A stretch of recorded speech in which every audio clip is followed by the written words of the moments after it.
What are you doing? You're doing stuff, you're doing amazing things, but the trick is you feel like you're not doing enough. You never feel like you're doing enough because you can't be in 20 places at once. What you can do though is you can find people that can get you there, that can help you, that can basically layer on.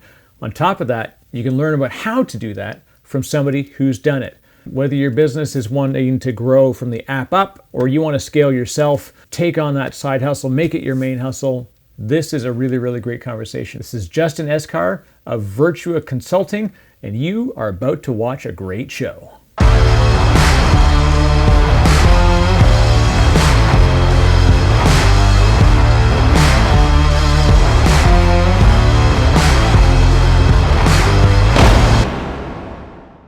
Hey, podcast aficionados. My name is Eric Wright. I'm the host of your DiscoPosse podcast, and this is a conversation with Justin Esgar. Justin is the founder of Virtua Computing and Virtua Consulting. He's been one of these folks who, like me, was a real early adopter of technology, kind of grew up as it was becoming prominent. He's really got an incredible journey. He's jumped in early in app, in web, in a bunch of things. He has a great book that I've read and I really enjoyed and I highly recommend. Links are down below. It's about the idea of appitalizing, meaning that you can get an app built and you don't need to be a coder. What? That's right, you don't need to code, you can get an app built. We hear about the whole history of Justin in starting the first app, which effectively predated DocuSign. He's been there and he's been there early on a bunch of things. And I really enjoyed it. He's just such a great guy. I think we actually talked for like a half hour, 45 minutes after we stopped the recording. Big fan, would love to have him on again. I will. So there you go. Justin, if you're watching this, come on back. We're going to have you back on. Oh, speaking of back on, can you do me a favor? If you want to get back on, you want to see more of this great stuff, just click that button. That's the handy dandy subscribe button. And you can hit the bell and you can like it and you can write a comment, whatever you so desire. If you can, that would be fantastic. Always enjoy the feedback. But let's just get right to the good stuff. This is Justin Esgar on the DiscoPosse podcast. What's up, everybody? Justin here from Virtua Consulting, and you are listening to the DiscoPosse podcast. I love professionals. This is cool. You've done so much really great media, Justin. It's a fantastic chance to finally be on this side of the microphone where I can converse with you. I've taken in a ton of your content. You are a great speaker, a great human. You're doing really neat stuff in the tech world. So I want to dive in. So for folks that are new to you, Justin, if you want to introduce yourself fully, and we'll talk about Virtua Consulting. We're going to talk about appitalizing the world and a lot of great things. Sure. So, yeah, my name is Justin Esgar. I'm the owner of the Virtua Consulting Group. We are a conglomerated company mixed of Virtual Computers, which is our Apple-focused IT consulting firm, more commonly known as an MSP. Virtual Consulting, where I do business coaching and consulting for other small businesses, mostly in the IT world, but sometimes not. We have Virtua XYZ, which is our software and new hardware arm, where we do apps for consultants. We just released our first USB-C dock called the Virtue Dock.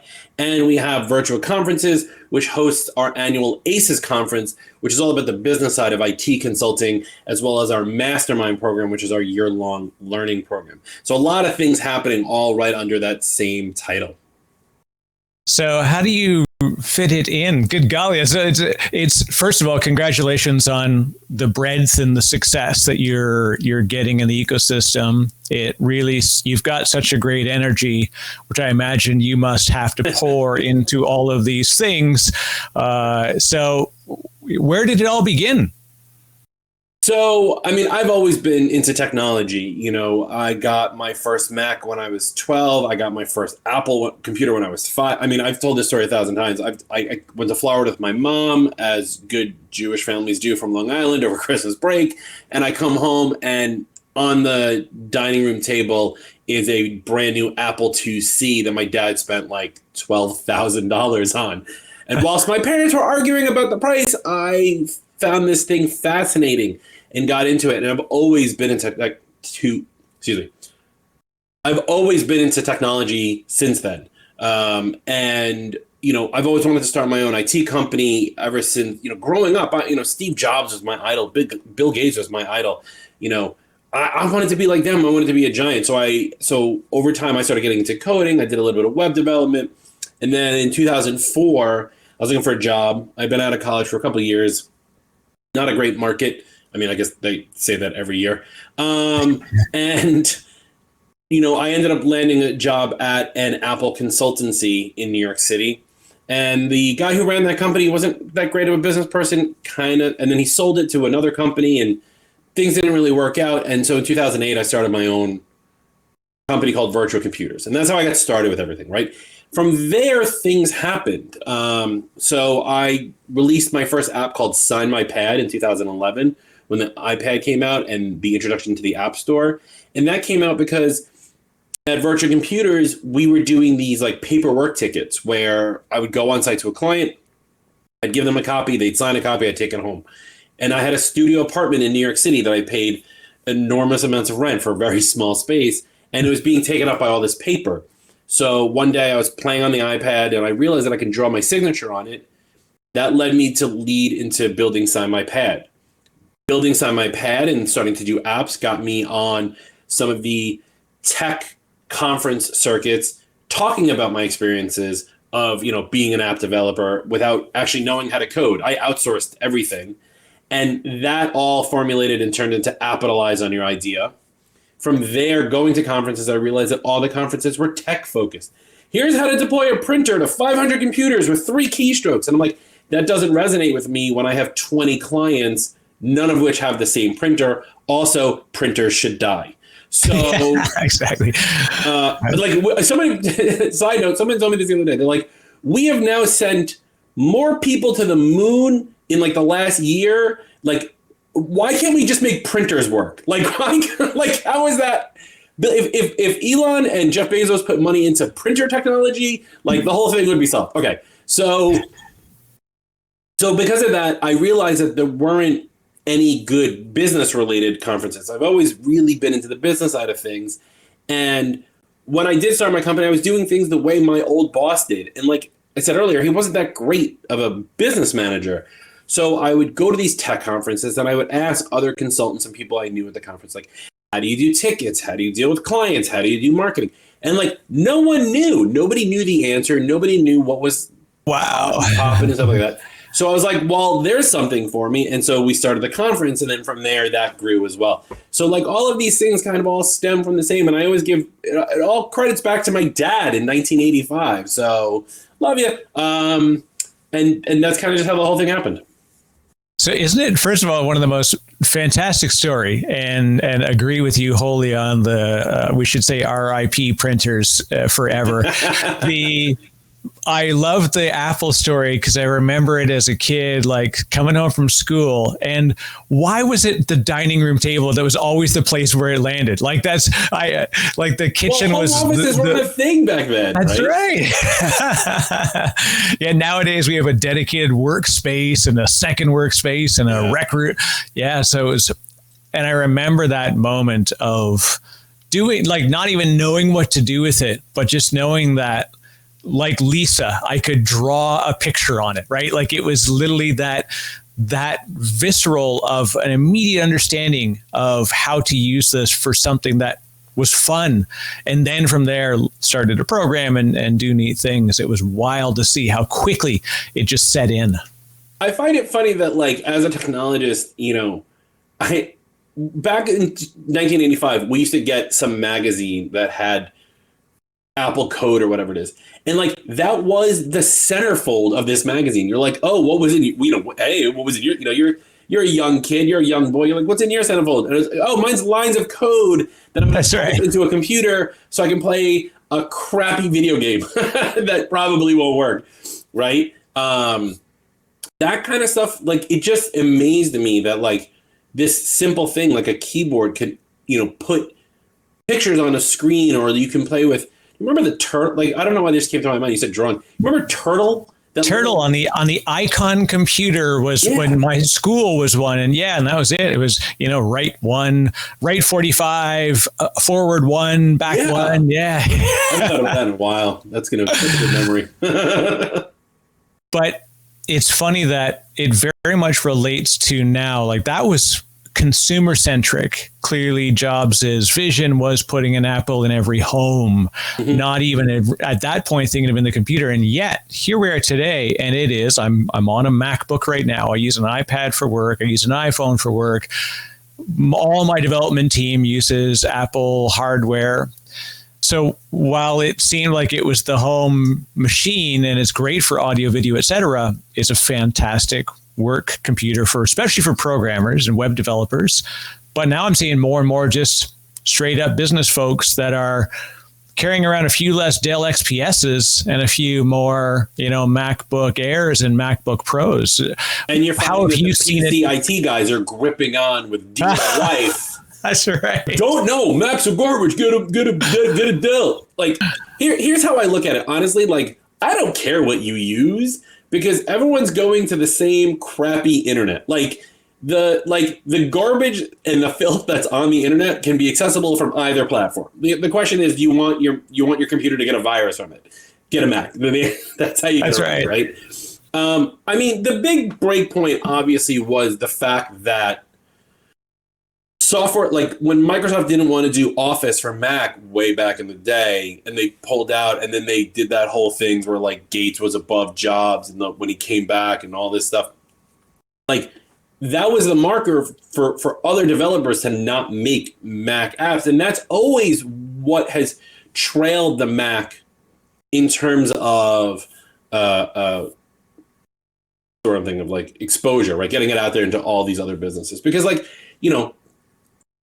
ask any lawyer what computer they use, and they're all going to use PCs because Lawyer Time or whatever the app is that pops up an alert every 6 minutes being like, did you bill? Only works on a PC, right? There is no Mac equivalent to it, and no one's going to write it because lawyers don't have Macs, therefore no one's going to write the program, therefore they're not going to get Macs, and it's just this rock in a hard place. It's a real self-fulfilling prophecy because there's so many apps in their ecosystem. It just doesn't, the move to it would be so great that it's just too much of a shift. Yeah. I mean, I think the upside to this, though, is we're seeing a big move towards Electron apps and not native apps. And whilst you lose some great functionality moving to an Electron app from the native component, it will, if other developers start taking that on, it will help move the paradigm and shift more people going, oh, well, if my Lawyer Time app works on a Mac and it works the same way as it does on a PC and it's hosted in the cloud, maybe I can get a Mac, maybe I can get an iPad. And that would be great for my business. So law firms that are developers that are listening, go do that. Do that thing. There's nothing like a shameless plug right in there. But like that's the issue, right? Until more companies build more Mac software, Macs won't infiltrate those verticals. Therefore, they're not going to want to build the software. So that's kind of a bite. That being said, there's plenty of stuff that's out there. I mean, my business at Virtual Computers, we have a lot of graphic design firms, as you can imagine. We have a lot of like marketing departments inside of bigger firms, as you can imagine. We do a lot of work with nonprofit. We're very big, and then at least our company is very big in nonprofit work.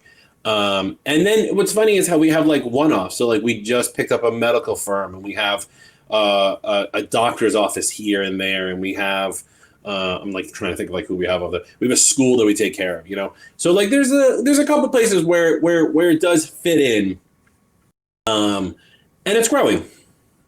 When you think about the evolution of the ecosystem, when it first, let's say through the 90s and the early 2000s, when people went home, most of them still had Windows machines. They had PCs. But now all those lawyers who use, PCs during the day for lack of choice, they now have MacBooks on the weekend and iPads in their briefcase.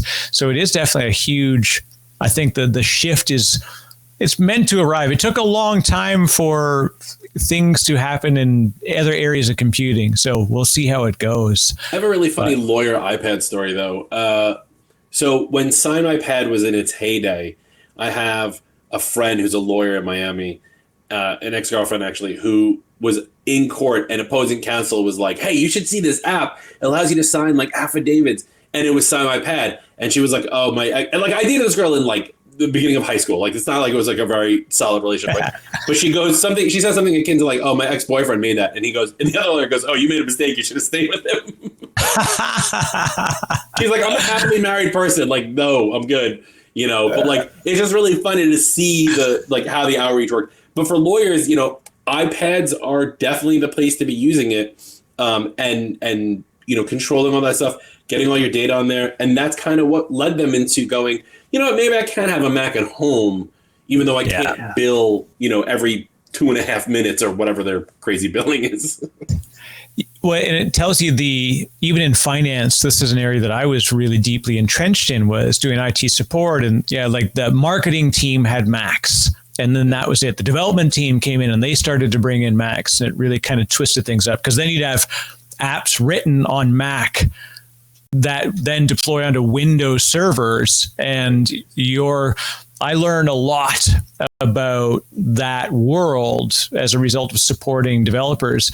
But then more and more, the iPad became the differentiator, because people would come in, they'd have board meetings or marketing presentations, and they would literally have 20 people show up to a meeting, sit around this giant, like it was almost film-like in the size of this room and the table, with like thunk, you know, here's 37 pages a piece printed in full color. And then they look at the first page, they dig in 5 pages, and then they look up at the screen at the presentation, and then they leave the room with, you know, now 100 leftover sandwiches and 37 untouched piles of paper. Yeah. And it was just such a waste. And they finally started to make the jump, going, well, what if we put it on, you know, let's put an iPad at each station. And finally it became a thing of like, well, how do you mark it up? Aha. And then this is where the SignMyPad idea comes in, where by adding the ability to do markup, you cut the barrier to them using it. The funny thing is, no one actually marked it up. They just needed to know they could. And that was the barrier. All the time in technology, right? Like, think about all the things you've bought in the last 2-3 years, and all the like crazy questions. Can it do this? Can it do that? Can it do this? You know, like you go buy a new refrigerator, right? And they're like, it has self-cooling and it has self-adjustment and the shelves can move around and all this other stuff. And you're like, great, it has all the features I want. And then you get home and you put food in it, and then like, you don't care. You don't move the shelves. You don't use the auto filtering, whatever. You realize this when you go to clean out your fridge and there's like moldy pickles in the back. Like people like to know that they can, even though they also know they never will.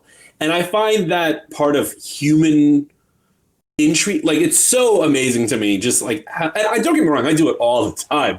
Don't get me wrong. Like every time you look at I'm looking at camera equipment, right? I had to read the spec. Does it do this? Does my Elgato key light work with one of the ladies in the box? You know, whether it's Amazon's or Apple's.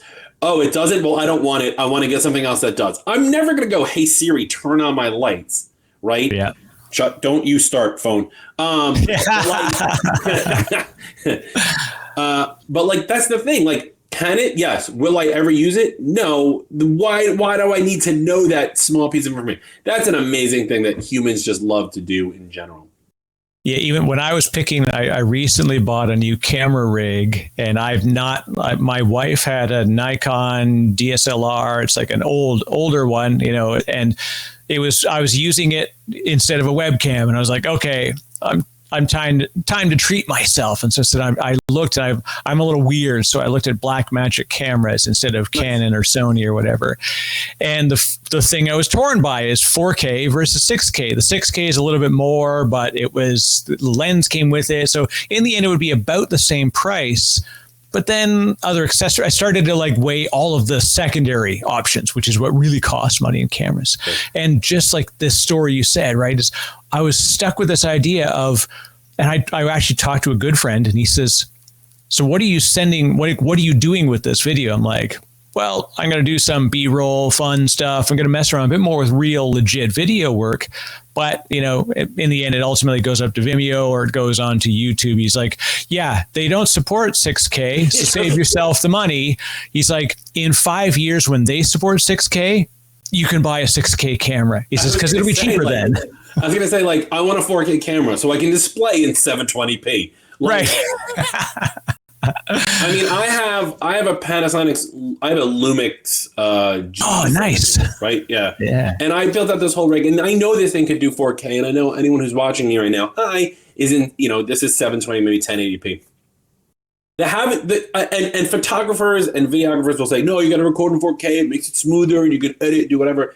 But like, let's be honest, Eric. Like, we're not going to edit this. Like, we're going to put this video up. People are going to watch me taking a drink or looking because someone just called me. Like, that's going to go up, and it's going to be raw because it's the moment, and that's what you want to see. And it's going to downgrade to 1080p. You don't need a 6K camera if you're going to do this with. But it's that thing. Like, oh, I can, but I'm never going to use it. Technology requirements given by business people are the equivalent of a wedding photography video. Like it's a thing that they put it on the list, but no one actually goes back to check it. It's I have a 3-hour wedding video I've never watched. I know I'm married. She's here. I have 2 kids. Right. I don't need to watch the video. Yeah, it was funny. I remember as my dad was a kid, right? You probably are around the same age where we grew up, where it was literally slide projector because my dad was big into photography. And so that would be the thing. People would come over, the drinks would flow, and then out would come the, like pull up the big screen and it was like shunk. Like I was a kid, I used to love watching these things, but now, you just grab your phone, grab your iPad, and you just like flip through stuff. Yeah. And that would as a result, that would be a great, I mean, this is a dumb app, but there'd be a great app. It's called, anyone can build this. I'm giving this one away for free. It's called Slide Projector. And what it does is it takes your photo reel and it makes that ka-chunk noise. And it does that like not white picture thing. Right. Not white picture thing. And it lets you look at your photos as if you're looking at a slideshow. This way you can show your parents or grandma and they'll enjoy it too. There you go. Freebie for anyone who's listening who wants to go build that. With a white noise humming fan sound in the background, right? So let's talk about, I love, first of all, the title Appitalize is fantastic because it is such a beautiful way to describe what the world is becoming, right? If we think about where the focus of business is, it's in the way that we can capture and interact with customers, with prospects, with partners, with employees.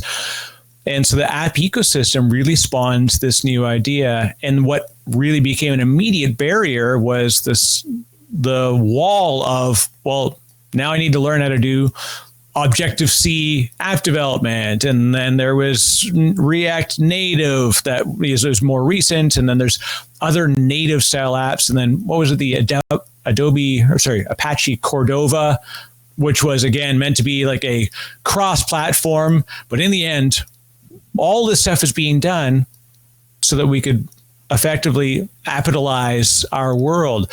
So how did this come about? And let's talk about the book as well.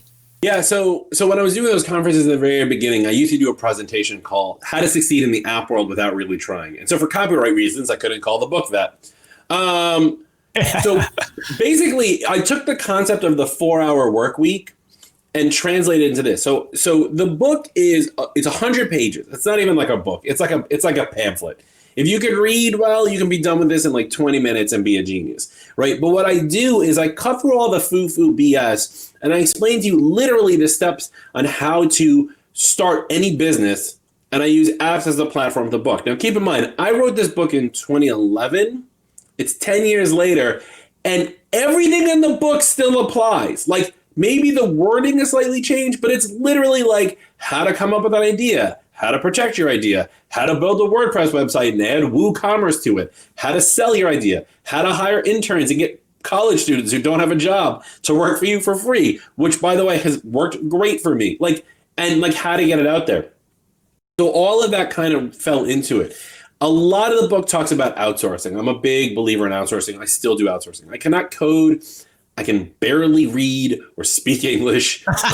Languages are not my thing. I'm sorry, Mom. I'm never going to learn French. So the fact is that I've a lot of everything we've built, all the apps we've ever built, even the stuff that we're doing now for that we use internally that we also sell, such as yourcomputerinventory.com or FreshBooks Time Tracker, Email Phoenix, things like that. Those are all outsourced. I hired a programmer to work for me, basically part-time, to follow my vision, right?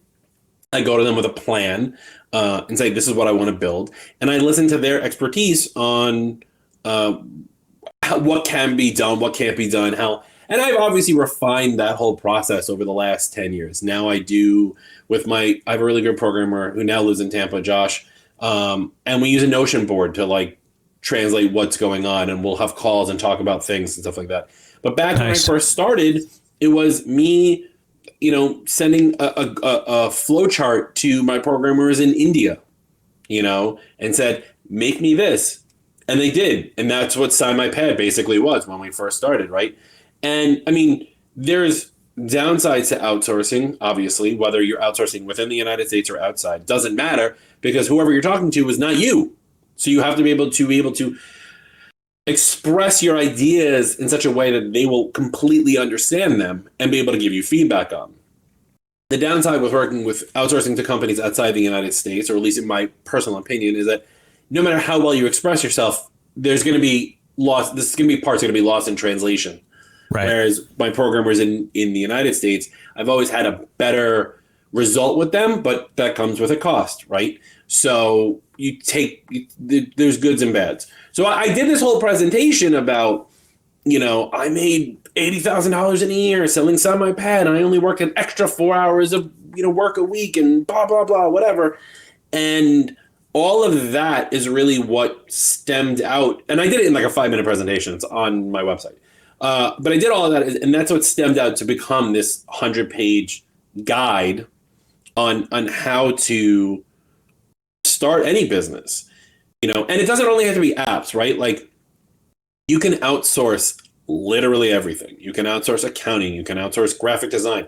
So unrelated to everything I do with technology, my wife and I wrote a children's book called The Sneeziest Dinosaur. And nice. It came from an idea that one day my wife sneezed, and it sounded like she was sneezing for 5 minutes. And so I had this idea that I wanted to make a character that sneezed, and it was going to be a fold out. It was going to be like 10 pages long with just chew.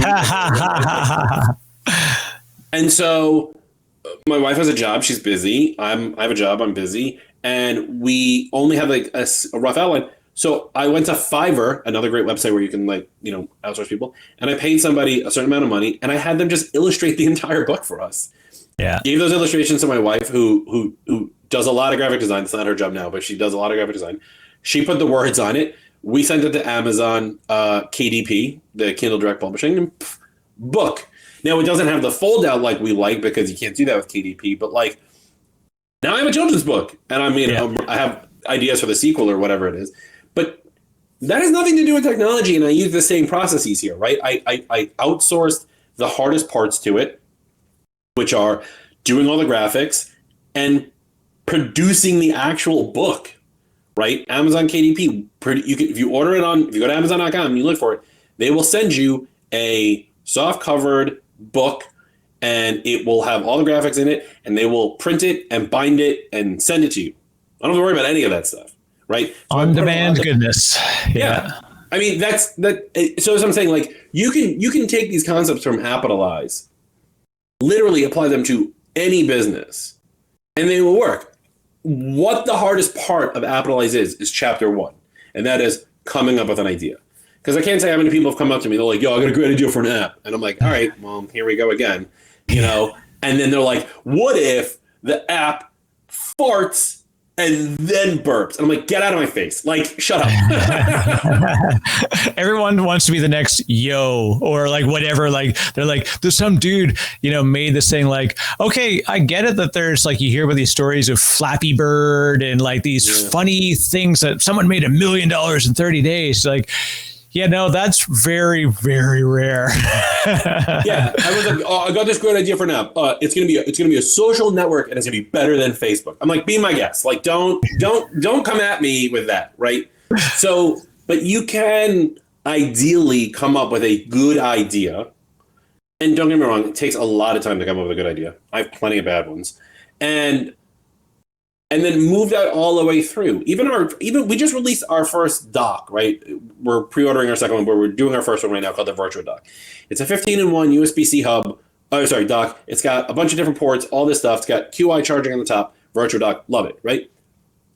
I'm not in my house soldering this stuff together, right? Like, we found manufacturing. We outsourced all this stuff. We discussed with them where the logo is going to place, how the box is going to look, how are we going to do this, how are we going to ship it. The cable was too short, so we didn't want to have to re-engineer it, so we found a way to like add an extension cable. Can we get our logo on the cable? Like, all of that's outsourced, and then they send me the stuff I need, and I'm not doing Amazon fulfillment for this one, but like, I can easily just drop that box off at an Amazon fulfillment center and let them handle it, right? So all of the steps are still there. I mean, with the exception of the Amazon part, like, you can easily do this with any business. Yeah, and this is really the thing of, I love this idea that capitalism is broadly accessible. It used to be sort of reserved for the people with capital. And in fact, one of my favorite titles of a book is Nathan Latka, and he has one, is How to Be a Capitalist Without Any Capital.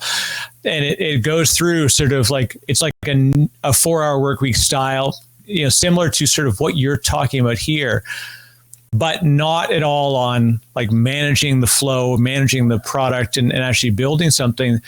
And this is where I'd love to dig in with you. How did you adapt to like basically becoming a product manager with a remote team and doing stuff like testing and iterating, especially now that you're in physical products? It's a little bit different. So Justin, I'd love to hear, you know, who's easily mapping to that style of work, and what did you learn maybe the hard way along the way? You know the secret that we don't do quality control. Exactly. It lights on fire when you put it in an airplane. Yeah. So for the software stuff, it's easy. You can actually hire companies to do QC. If you're doing iOS apps, because it's the only one that I really remember, iOS apps, you can put things through, it's this program called Test Flight, and you can actually get your friends to like get the app for free through Test Flight, and then they can test it for you, right? There's ways of doing it. If you're in the iOS app, or I think I have macOS app, it does the same thing, but I think they have Test Flight for the Mac now. If you're in that world, you should know about Test Flight. It used to be a third-party thing. Apple bought it and put it as part of their own thing. So you can do your own QC that way. For the dock, though, I went to our manufacturer and I was like, I need a minimum run because I need to test this. And I got like 10 of them, right? Which is like the minimum we can order. And I paid for them. And then I sent one to everyone on my team. And then I sent a couple of friends who do the same thing I do, just in other parts of the country. And I was like, and one of my friends happens to be like really big on like digging into stuff. And I was like, I want you to take it apart. And I want you to make sure that we're not sending spy devices to our clients. You know what I mean? And he did, and he was like, looks clean to me. And I was like, well, that's my seal of approval. Like, good enough. Nice. But like, you have to build it up. You can find companies that'll do QC for you, or you can run your own testing. It also depends on how much you trust who's building it for you, right? So like yourcomputerinventory.com, which is a tool that we use, and it's for MSPs to provide a live inventory to clients and you have to use like Watchman monitoring. We have a tie-in with Cisco Meraki, Google Chromebooks, and Simple MDM as a MDM provider. But I trust my programmer, and I've given him access to all of our tools, even though he's outsourced. But I said to him, like, I trust you to do all this stuff and like not to like screw up. And he's like, got it. You know, but like if I were outsourcing it to another country and I was like, don't screw up, they're like, we're going to screw up. Like, you have to just know what you're buying, right? If you go to the dollar store and you buy light bulbs that are called, I don't want to make it, like, they don't say Panasonic, they say, you know, Pabasonic. Like, you know, so it's like some minor difference. So exactly. Like, Panasooner. Yeah. They did quality control that. That's not a Panasonic. Like, no, the Panasonic examples. But like, that's my point, right? It's all about trust in the system and then being able to verify that. So in my case with the dock, I wanted to make sure that I sent it out to my team. I sent it out to these couple other people, and I said, here's what I want you to test. I want you to test to make sure that the wireless charger works. I want you to make sure that the ports work. I want you to see if you can like get it to explode. Let me know. And they all came back and they were like, this thing's great. Nice. Now it's set. There you go. If you want to send one to old Disco here, I'm in dire need of it. I will definitely talk with you offline. I would like to be your first customer.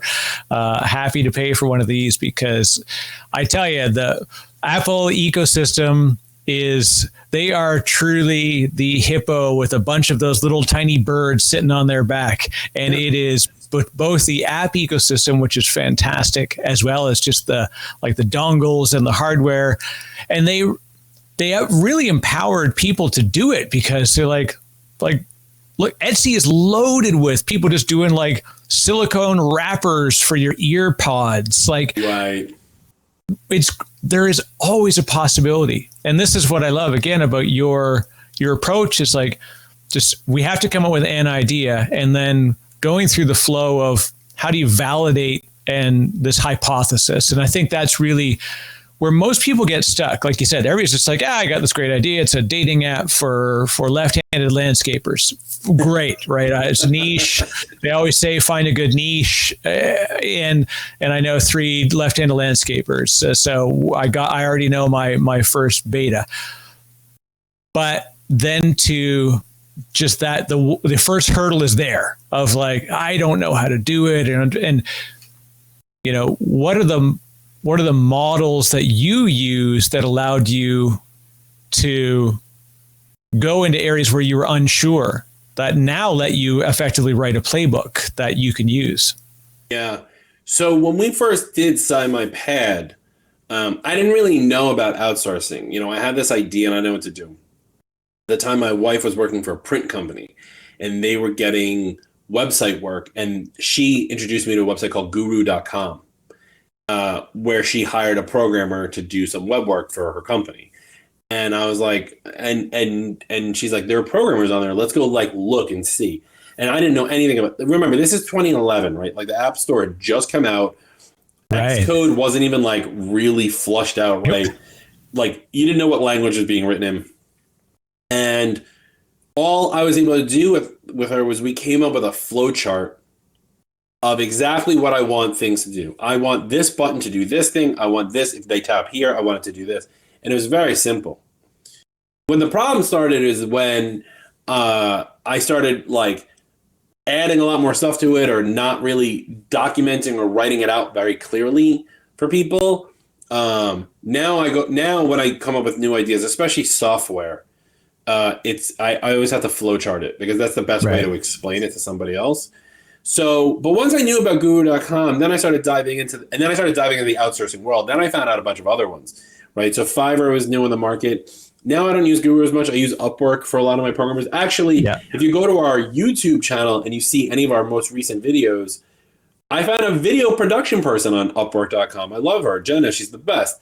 And she does all of our video editing. She makes me look 1,000 times better, right? So, these are the things that we can do. And you can go to Upwork, go to Fiverr, and search for anything, right? I needed for our video, I needed someone to do an animated intro, animated outro, whatever it was, and I needed 2 of them because we have 2 different companies, Virtual Computers, Virtual Consulting. So I went to Fiverr and they were like, it's $10 to do one. And I sent them a message and I said, hey, can you do a second for 5 more? And they were like, sure. And within a day, there it is, laptop, virtual computers. And it was great. I didn't, and I was like, this is perfect. Here's my colors. I want it to be a computer. I want to have some funky music. I want some lines done. Right. But the person I was talking to got my vision really quickly. Yeah. In those cases where they don't, you either have to cut and bail or explain better, which is always a hard thing to do, to realize that I'm the one who's at fault here for not explaining my idea better. Right? Exactly. I don't understand why you didn't do the thing that I didn't ask you to do. Well, this goes back to what we were talking about earlier, right? I want my refrigerator to have all these things that I'm never going to use, but then when I need to explain that refrigerator to somebody, I'm going to be like, it's a refrigerator, right? We take in this information, we have a hard time regurgitating it back out. So, laying it all out is a huge component to it. And then being able to like understand, this is a key thing. Anyone who does software should know this, and anyone who wants to get into software, here's your number one lesson. Get it out the door. Don't let the ideas keep going, and that will end up, your software will perpetually never be released, because you will always be like, oh, I should do this thing. I should do this. Don't do that, right? Draw out your initial idea, have them build that, get that out the door, then work on other stuff, right? Get it and keep that flow moving. I think that is like the lost lesson that, like, I can tell you, everybody should back up again and re-listen to the last 45 seconds. Write that down. Here, you don't need an HBR, review. You don't need an MBA. All of that stuff can be solved with one bloody thing. Just get it out and like start using it. Let people touch it. Yeah. Because if you don't, you'll make the mistake I made and you'll lose $80,000 building a piece of software. Right.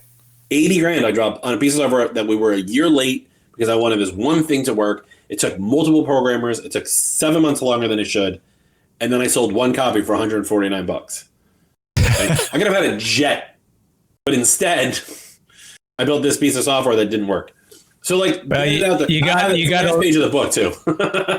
Well, and luckily, on the other side of it, your lesson will have paid for itself. It was an expensive lesson, just the same, one you'd maybe could have avoided in other ways, but you were able to capitalize on the learning and translate that into better methods going forward, which is why this is what always gets me when people like the 4-hour work week. I mean, Tim Ferriss even recently said, he goes, I don't even know that I would recommend it anymore. He says, the concepts are good. He says, but all the companies that I name are gone. It's because it's old enough, but the concepts and the methodology is still there. And a lot of times people do this. They're like, I get that this works for that person, or like they become vloggers or whatever it is. And they always say like, but that's for them. It's not for me. Like, no, the difference between them and you is they just kept going. Like they just kept doing stuff. They wanted it bad enough that the trade-off was they did it for free longer until one day it paid. And then just like YouTubers, I mean, somebody said to me the other day, they're like, I would love to just have an easy job like a YouTuber. I'm like, kid, you don't have the ability to be a YouTuber. Imagine doing 3 hours of content a day, original content, and then spending 2 to 3 hours editing it down, and then doing keyword research and learning all this stuff and graphics and all these things, and then doing that for a year and a half before you actually see $1,000 come in a month. And they're like, well, that just doesn't, like, I wouldn't do that. Like, exactly. Somebody did though, and now they make $1 million a month because they did it for 3 years, and like that flywheel kicked in. But it's just a matter of take the lessons, which are actually fundamental, and apply them. And like I said, this is what I love the idea of the book. Like, just go through it. It doesn't need to be a 700-page, like a Walter Isaacson bio of how somebody did it. It's just like, just do these things and follow these very simple rules. Just read the chapter titles and just do what it says. Exactly. Like, you can be done with it in a minute. Now, looking back, Justin, what are the things that because you started a lot of this and when the whole world was effectively burning down financially, which is, I always enjoy how many companies thrived in the adversity that came out of 2008. But, looking back across, especially recent years, now that we've got new technology available, what would you tell yourself to do different? And how would that lesson probably be important to folks that are listening now? I would have told myself to get a job. Here's why, right? Being an entrepreneur is so freaking stressful. It's so stressful. There's a reason I have a couch in my office, and it's not because you get to take naps. No, it's because I have to cower in fear of I screwed something up with a client, and I have to mull it over and figure out how to deal with it, and I need a place to cry at 41 years old. Like, oh my God, right? Like that's, it's being an entrepreneur is hard. That going back to what you were talking about earlier about seeing those people on YouTube, you know, there's a lot of people who I know that are like, oh, I want to be an entrepreneur. I saw this thing on Instagram or I saw this thing on TikTok and this guy was, you know, making it rain. He's got the Bentleys behind him and stuff like that. And like, those aren't his, and that's not his money. Like, that's right. Like being an entrepreneur, honestly, it just sucks. And I love that we teach it now because I didn't grow up. You know, I was born in 1980. I graduated college in 2001. They didn't teach that, right? So like now that we teach entrepreneurship, it's wonderful that we teach it, but like it doesn't matter because entrepreneurship really is the school of hard knocks, no matter how you look at it. Because what they're not teaching is how to get like physically punched in the face when a client is yelling at you because they can't connect to the server at 3 a.m. because they're in another country working on a project for a client and like it's your ass that needs to get involved to get it working, right? Like they don't teach you that. They don't teach you how to deal with that kind of stuff. I wish entrepreneurship class in college was more visceral. But like going back, I mean, I remember when I started my business in 2008 and I was with my parents and my mom was like, can you make $95,000 a year? Which is a big number, but again, Manhattan, right? So scale. Right, exactly. And so I said, that sounds like a big number, but like if you break it down, it was something like $6,000 or whatever it is, like $8,000 a month. Can I do $8,000 a month? All right, well, let me break that down. $8,000 a month divided by 150. I can't do the math right now. Is X amount of hours. Can I work X amount of hours in a month? I don't know. Let's break that down. Divide that by 4. Is that how many hours I need to work a week? And it turned out I only need to work like 6 hours a week or something like that. Like, yeah, I think I can make that work, you know, or however that math rolled out. So, and then my first year, I ended up closing 120. So I was like, this seems like a good thing. And then was like, okay, well, how do I get more clients? How do I make it from 120 to 240 to 500 to a million, you know, and so on and so forth. And that takes persistence and emotional hardening. And I'll be the first to admit that I do not have that ladder. Like I will spend time with my wife and be like, I screwed up. And she's like, no, you didn't, you know, like I have a client, you know, I got a client who's mad at me. I got an employee who's upset about something. I got, you know, I'm trying to close a deal and it didn't go through. And I got my to-do list is 1,000,000 miles long. And I have notes in a notebook and notes in my notes app and notes in my to-do list and notes written on my arm and notes on toilet paper. I don't know where any of my stuff is. I have so much work to do. But at the end of the day, like if I can like get my together, like I can do it. And I can succeed at it. And then I can say, look what I did. Right. And it's really great to see what I've built over the time. Right. Because like I look back, I keep very good metrics on my numbers and stuff like that. I look back and I go, 13 years ago, I made this much amount of money and look at what we're doing today. And I went from a one person company, just me on my own, struggling in a studio apartment, and now I have a nice house, and I have a family, and I have 4 employees under me. We're looking for a 6th. I have a programmer who we outsource from all the time. I have a I have a YouTube channel. I have a conference. I have software. I have hardware. I do consulting. I do all this stuff. Like all of it came together. And yeah, maybe I'm not making millions upon millions of dollars with my consulting business, but I'm doing really well with my IT computer business. Yes, maybe I don't have my jet yet, which is like this running joke for anyone who knows me recently, that I want to get a private jet that says Virtua underneath it. Like, nice. Right? Like, sure, I don't have a jet yet, but you know what? Knowing that that's what I want to do, like I put my nose to the grindstone and I get on shows like this one, and I get on YouTube, and I get the doc out there, and I will do things that a lot of people in my industry won't do. I get made fun of a lot in my industry for doing all these different things. A lot of people think I'm all over the place. Actually, one of the things that we haven't mentioned is I have a funny T-shirt store, right, through Threadless, right? I just spend 5 minutes or done and throw it up there. Nice. The reason all this stuff exists, right? Like you look at it from the outside, anyone who's listening, anyone who's watching is going, this kid is all over the place, right? He's got a conference, he's got hardware, he's got software, he's got computers, he got consulting, he's got t-shirts, he does children's books, like all this stuff, right?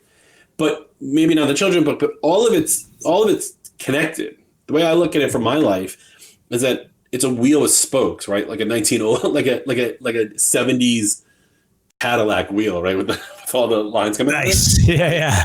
And computers themselves, technology themselves is in the middle. And from there, it stems off to all these different things. So what do I do with computers? Well, we take care of computers. And we take care of other IT professionals who take care of computers. And we make software for computers. We make hardware for computers. We do a conference for IT professionals who take care of computers. We do a mastermind for those same people. Like, they're all connected. My t-shirts are meant for IT people to wear. Like, I literally have a t-shirt that says the League of Super Cables. Like, it looks like the old remember the Justice League cartoon from like the late 70s? That was classic. Like, it looks like that. It's great. I love it. It's all related. And all of these things spawned from being an IT professional. So going back to your original question, what would I have told myself?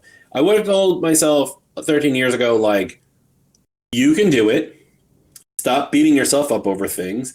And here's some cool things that are coming down the pipe, because everything I've done along the way, like, yes, we don't make SignMyPad anymore or any of our iOS apps, but like that knowledge is now transferred into being able to make the apps that we use internally that we also sell, like YCI and FreshBooks, Time Tracker, and make the doc, and soon our second doc, and write the book and do all this other stuff and be able to host a conference.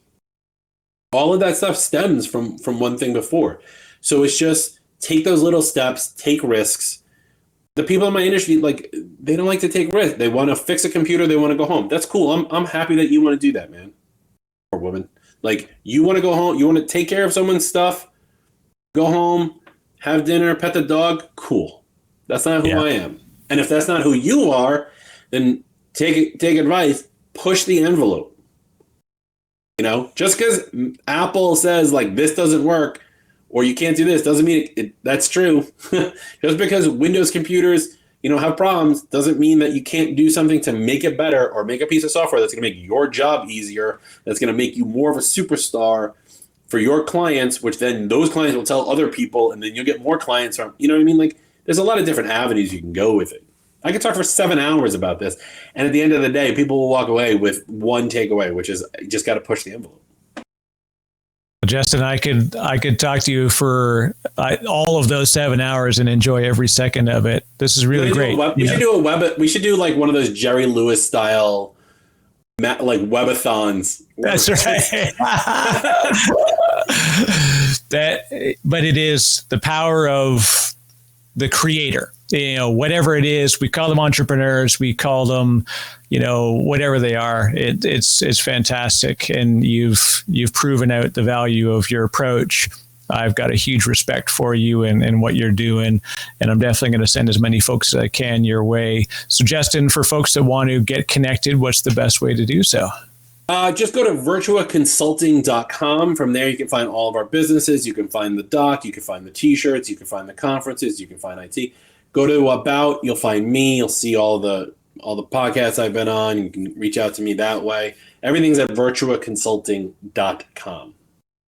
You are a prolific gentleman, and you're a fantastic person to chat with, Justin. It's been a real pleasure. Thank you very much for spending the time today. Appreciate it.